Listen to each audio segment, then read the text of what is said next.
All right, so tonight we're going to talk about the importance of mindset and goal setting and how we can make your hard work worth it. All right, so what is the key? What is the key to success? How about the key to achieving our goals? Is the key hard work, dedication, persistence, focus, achievement? What is the key to success? What's the key to goal setting and achieving our goals? It is actually none of these things. None of these things. These are all side effects of something a lot bigger. Okay, and we're going to touch on that in a second. But let's take a step back real quick and take a look at a few people.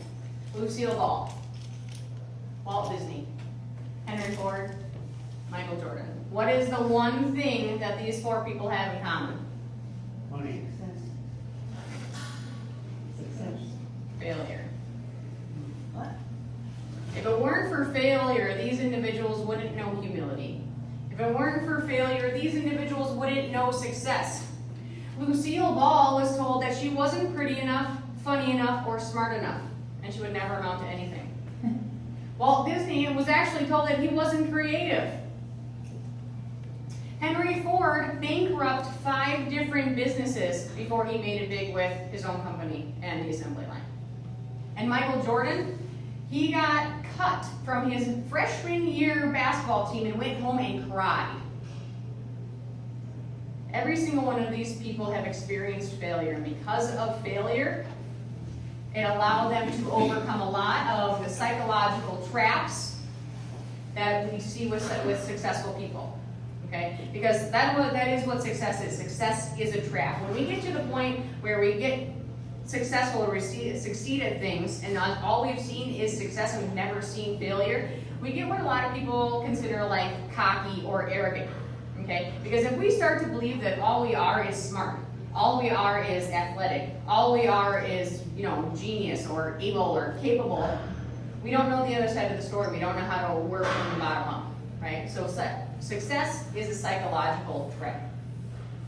If we take a look at someone a little less notable but equally as successful, Josh Waitzkins, he says, the moment we believe that success is determined by an ingrained level of ability as opposed to resilience and hard work, we will be brittle in the face of adversity. What does that mean? Once we think that we have innate and ingrained ability, if we fail, we're not going to be able to overcome that failure. When we are opposed, when we are hit with adversity or hit with failure, we're going to break down because we're not going to be able to know how to overcome it. Okay? Josh started kind of his success career as a world champion in chess, which takes some smarts. By all means, it takes a lot of practice and a lot of dedication, all those words we were using before. But what he ended up doing is he used his knowledge of success to become a world championship in Brazilian Jiu-Jitsu. Completely different aspects of life, right? You go from a mental game to a completely physical game. And once we realize that we know what the steps to success are, we can literally do anything. We can do whatever we want. We can do anything kind of what we put our mind to, right? A lot of his theories are supported by Carol Dweck, which is a professor at Stanford University. And I'm reading her book right now, and it's Mindset, The Psychology of Success. And it was published in 2012. She's got a couple other books since then, but that's the one that I kind of like based this presentation on, is that book, and I really like it, so feel free to buy it. It's awesome. And she says that no matter what your current ability is, effort is what ignites that ability and turns it into accomplishment. Probably the biggest thing that I learned from Carol in her book is her studies on why mindset matters. She goes into pretty in-depth and pretty in detail on the fact that every human being has 2 mindsets. Okay? We all have a growth mindset, and we all have a fixed mindset. They're all about, we can be fixed on certain things and growth on some other things. So not one human being is solely have a growth mindset or solely have a fixed mindset. It ebbs and flows with each of our likes and dislikes and abilities and disabilities. Okay? If you kind of like read some of the things back here, people with a growth mindset look at failure as an opportunity to grow. They can learn and do anything they want. They like challenges and they help them grow. They feel that their efforts and their attitudes determine their abilities. Any feedback, good or bad, is constructive. They are inspired by other people's successes and they like to do new things. That's people with a growth mindset, or people who have certain growth mindsets of, certain parts of their life or certain aspects of their lives. As opposed to people with a fixed mindset, they might say that failure limits my abilities, or is the limit of my abilities. And if I'm not good at it, then I'm not good at all. I really don't like to be challenged because my abilities are unchanging. My potentials are already predetermined. And when I give up, when I'm frustrated, I give up. Feedback and criticism, good or bad, I always take personally. And I stick to what I know. We all kind of have those characteristics. If you think about it, all kind of, whether it's coming into the gym or things that we have at work or, different aspects of our life, we by all means have both sets of these mindsets, correct? To kind of think about how even today went. A little bit further in her book, she talks about that we can adapt our brain and adapt our mindset to be more growth or more fixed, kind of depending on our environments. And if we think of our brain as malleable, right, it's a muscle. The more we work it, the stronger it's going to get. Because we have the power to change our brain. The more we work, the more we train, and the more we challenge our brain, the more likely we are going to be able to change and improve our own abilities. Because we have to build our own abilities. Yes, there's a lot of innate abilities that we have, but even as, innately good or as born with talent as Michael Jordan has, a basketball player, he failed, right? And if he didn't continually work on not only basketball, the skill itself, but a lot of things that go along with basketball, like teamwork, right? Leadership, not only being coached, but also coaching, because that's also a huge part of being in a team sport, is being able to be coached. Not everyone can be coached. Okay. Once we realize that we have the power to change our brain and use it and exercise it as we would any other muscle, we are able to take control and change our abilities. Carol talks a lot about this physiological manifestations in our brain. Essentially what she did is took a really large study group, 170,000 seventh graders. 170,000. That's a lot. That's a pretty big study group. Okay. And a part of this study was essentially she strapped these poor little children's brains up and figured out what their brains communicate the best during which responses. Okay. And if we were to kind of compare and contrast the growth versus the fixed mindset, what she found out is that people with a growth mindset their brains are most responsive when they get criticism. Primarily constructive criticism, but either constructive or not criticism. They just like to be able to have that opportunity to grow and to do things differently and to learn new things. Okay. Those with a fixed mindset were most responsive when they were looking for that score, looking for that grade. I got that test, what grade did I get, right? Because people with growth mindset really only worry about learning, okay? They're active when they get criticism because all they want to do is learn and learn how to do better and learn how to do things differently. Because those with a fixed mindset, they only care about is how that teacher judged them, right? How their boss judged them, how their coaches judged them. Okay, what do they think of me? What score did I get with them? People with a growth mindset also view effort as being intelligent. So if you see those kids in the library, studying a little extra hard for the test that comes up, or puts a little bit more research into the paper that's coming, or even if you look at the people who are coming into the gym, the people who are coming in more often and keep practicing the things that they're not good at, they view that effort as being smart or being intelligent or forward moving. Because those who think that they already have that innate or ingrained ability, think that putting that extra effort in is that they're weak, that they're dumb. I don't need to go to the gym and I don't need to practice those things because I already know how to do it. Okay? Same thing with those kids at school. They're not gonna go. You're not gonna see them in the library, are you? You're not gonna see them renting another textbook just to make sure that they have every detail possible in the essay that they wrote, because they view that extra effort as being dumb or inferior to their abilities because they think they have innate abilities. Okay?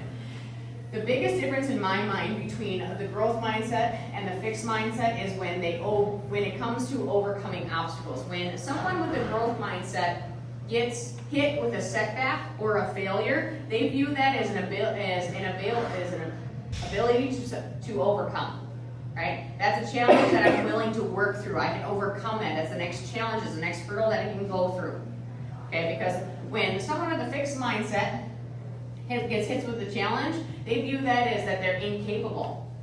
I failed or didn't get the grade that I wanted. They must think less of me, and I failed. In that study of 170,000 seventh graders, they had two groups. When they coached or taught or praised kids with a growth mindset, they always asked for a more challenging assignment. Okay? With the kids that were taught or praised or coached with the fixed mindset, they only wanted to do it at the same level or easier. So the growth mindset got smarter and their grades improved, whereas the fixed mindset either stayed the same or decreased. What's more important about this is that when the kids with the growth mindset or were taught with the growth mindset failed, they were actually excited about telling people about their score and what they were going to do about it next. And the kids with the fixed mindset either lied or were embarrassed by their score because they had no other way to cope with their score. Makes you think a little bit about that, doesn't it? I know, definitely I've been there. Where it's just like, yeah, I'd rather lie about my score as opposed to, suck it up and deal with the fact that I got a C and not an A. Right? So what we can do kind of to help with this is to know how to respond or kind of coach or pretty much respond to other people when they're in these scenarios. So instead of saying, like when for me, it's like someone's coming in here and we're going through a squat assessment, okay? Or going through a test. What you should say is that that's a good score or that's a good squat. You must have really tried hard. You must have really practiced hard. You must have really put a lot of effort into that. You must have been in the gym a lot. We're focusing on the process. Because if we continue to praise people and to respond to people in a definitive, limited way, great score, great squat, you must be really smart. You must be really athletic. What is that going to lead them to believe? That they're smart and they're athletic and they don't need to try. Because the satisfaction of that word right there, that smart word, is all they need. Right? Every single one of us grew up with the fact that we've been overpraising our kids. Oh, honey, you're smart. Oh, honey, you're intelligent. Oh, you're a beautiful butterfly. What does that do to them? It gives them a false sense of accomplishment, thinking that they don't actually need to put the effort in order to get what they want, to get where they want, to know what they want. Okay? So a couple things that we can do to not only inspire this change within ourselves, but with those around us. Big one is going to be, once you recognize that your mindset makes the difference, that's when we can make the change. Because after all, science-based, okay? Neuroscience says, it's proven that the more we train our brain, the more we challenge our brain, the more we change our brain, the more we can change and adapt and grow our abilities, okay? The second one is just like anything else. The more we practice these skills, and it's kind of like the best way to do it is to teach it, right? So if I'm going to teach you how to squat and you think you're great at squatting, try to teach someone else how to squat, and then you'll really know how to do it, that kind of thing, right? So the more you learn, the more you practice, the more ingrained this is in your brain, the easier it is for you not only to teach others, but figure out how to make deliberate movements and effective efforts toward being more of a growth mindset. Because, here it is right here, when we understand to develop our abilities, we strengthen our conviction that we are in charge of them. We are in charge of our own abilities because we have the right mindset to do so. Last one, my favorite one, and every single one of you in this room can attest to this. I want you all not only to listen with your mindset, not only internally but externally. I want you to listen with a fixed mindset. I want you to listen for it. I want you to be able to point that out when someone has a fixed or definitive mindset. But I want you to respond in a growth mindset. So when you're out there and you're telling me I can't do it, what do I always say to you? You can't do it yet. Right? Every single one of you has heard me say that. Right? Even when you say it to yourself, oh, I can't do that, or I don't want to do that. Okay? I can't do it yet. Right? Okay, so now that we have the right mindset, we're going to set some goals. You guys ready for this? Nice long path. With your piece of paper,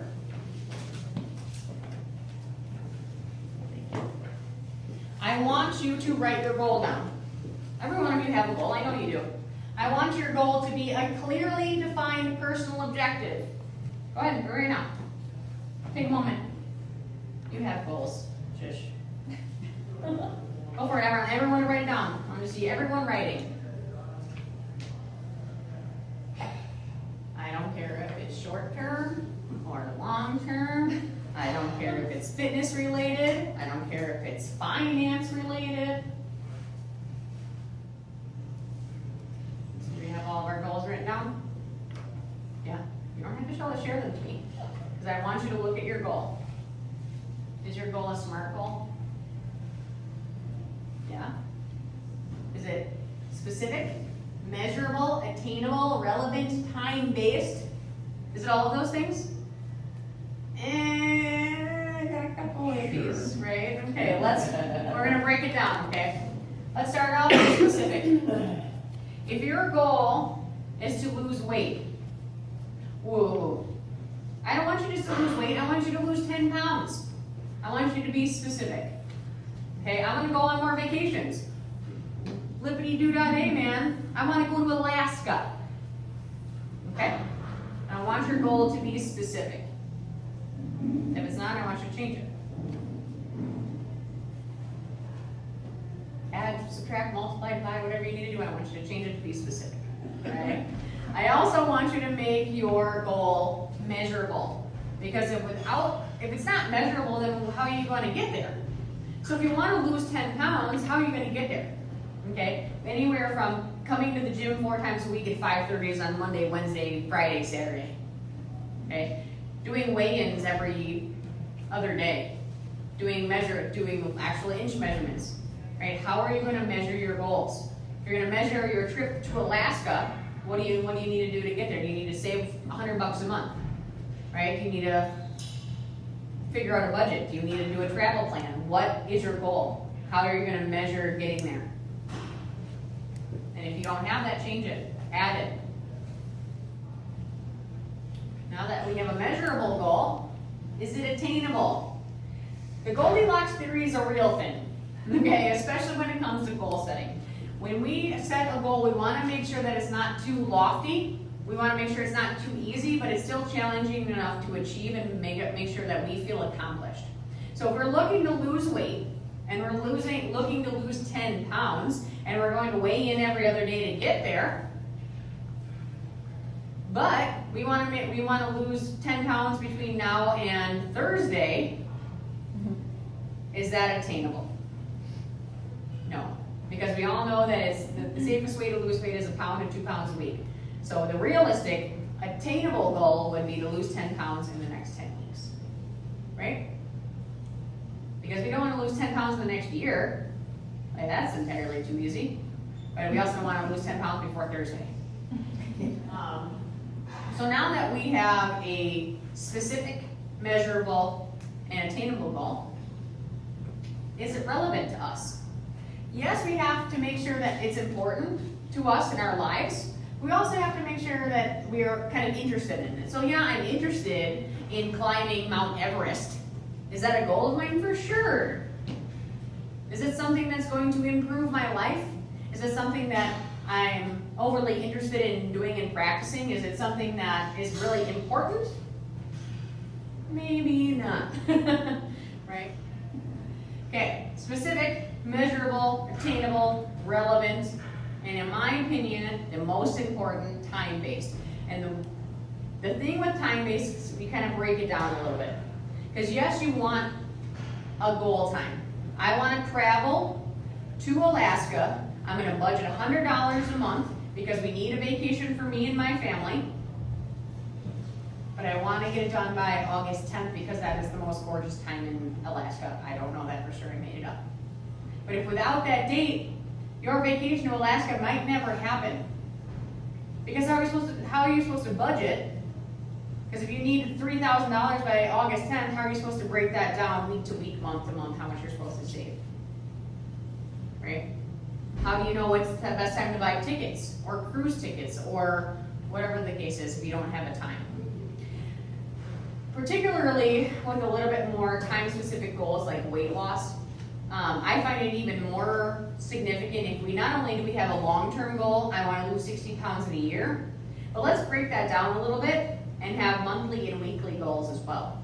It is way easier for you to focus on losing 4 pounds a month, because that's 4 pounds a week, that's about where we should be, or even 5 pounds a month if we're a little lofty, okay? If we do 5 pounds per month, it's a lot easier to focus on a month than it is 12 months from now. Yeah, I want to lose 60 pounds, but how am I going to lose 60 pounds if I can't even manage how to lose 5 in a month? Right? So yeah, we want to keep that long-term goal there, but let's also set short-term goals. Okay? Time-based, in my opinion, is the most relevant. Because without it, then we really don't have a goal, we just have a daydream. Okay? Do your goals in your hands meet every single one of those criteria? Yeah? Yes? Is it a SMART goal? I'm not super convinced. Are our goals SMART goals? The difference between a lofty idea and a goal is that piece of paper right there. Once you have your goal written down and you have every single part of it written down and it's not in your brain anymore, it is out in the public, it is out in the open. It is your goal. Okay? Because again, with mindset, you manifest it. And now that we have our goals, keep in mind one thing. These goals are for you. They're not for me. They're not for our husbands. They're not for our wives. They're not for our bosses. These goals are for us. Okay? You are the most important person in your life. Your husbands will come and go, your wives will come and go, children will come and go, bosses will come and go. The unfortunate part is that it's just the reality of life. The only person you're going to live with the rest of your life is going to be you. So if you are not able to set down ground rules for your goals and your mindsets, if you're not able to achieve your own mindsets and your own goals, you're not going to be the husband that you want to be. You're not going to be the wife or the spouse or the sister or the daughter that you're going to be because you're not able to even do it on your own, let alone help someone else do it. And every single one of us in this room has been in that spot. We're trying to help someone else reach their goals. I'm going to try to help my mom lose weight. I'm going to help my mom try to recover from her leg injury. I'm going to try to help my dad start his own business. Well, how can you help him set up his own business if you can't even do it yourself? Keep that in mind.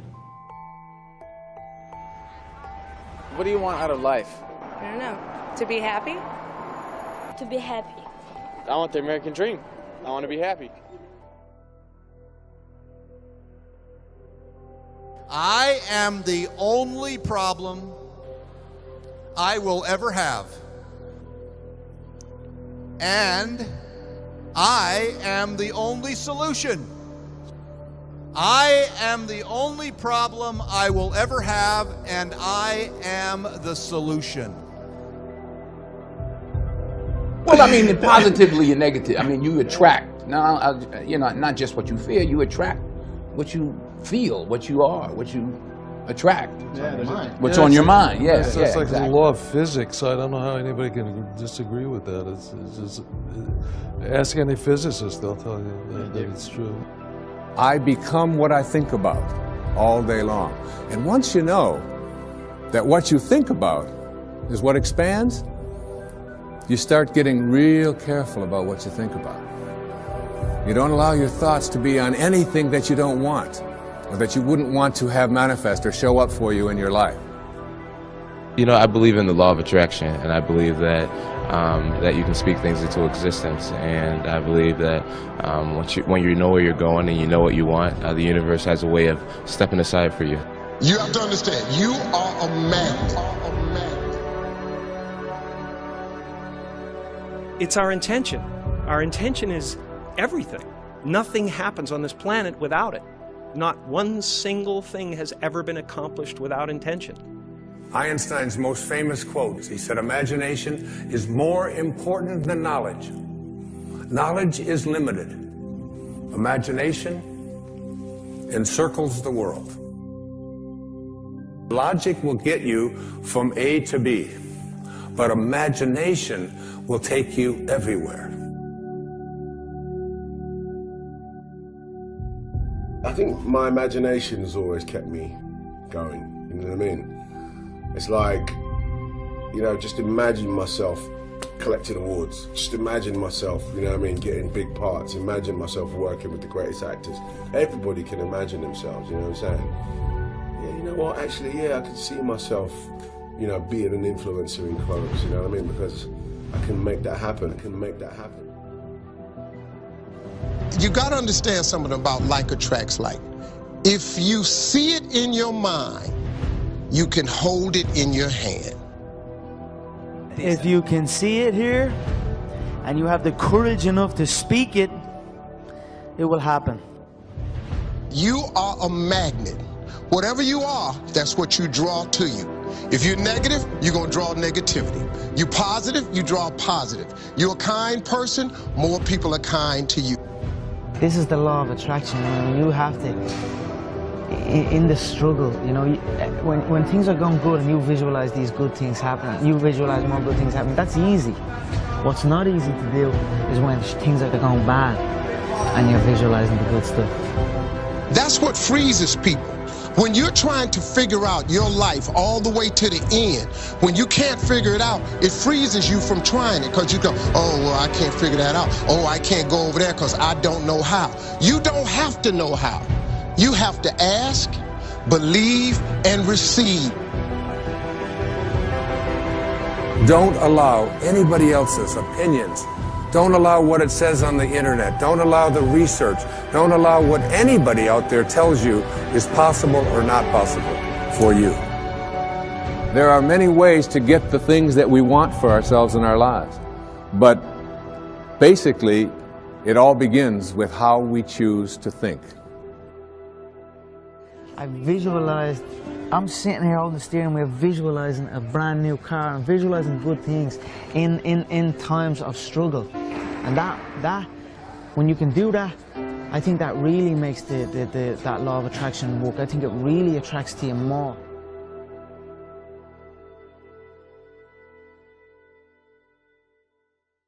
I very often watch a lot of young people sort of meander around without any idea about why they're doing what they're doing. I mean, to want and to be ambitious and to want to be successful is not enough.